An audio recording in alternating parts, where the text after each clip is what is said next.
All right, so we got the new Turbosmart vent to atmosphere blow-off valve on, and let's see how it sounds.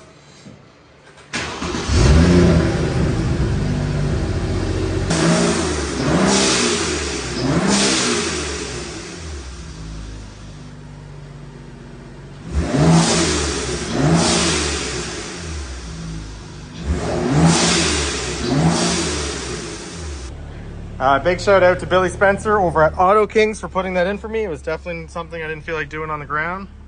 Here's a little bit of in-cabin noise with the doors closed.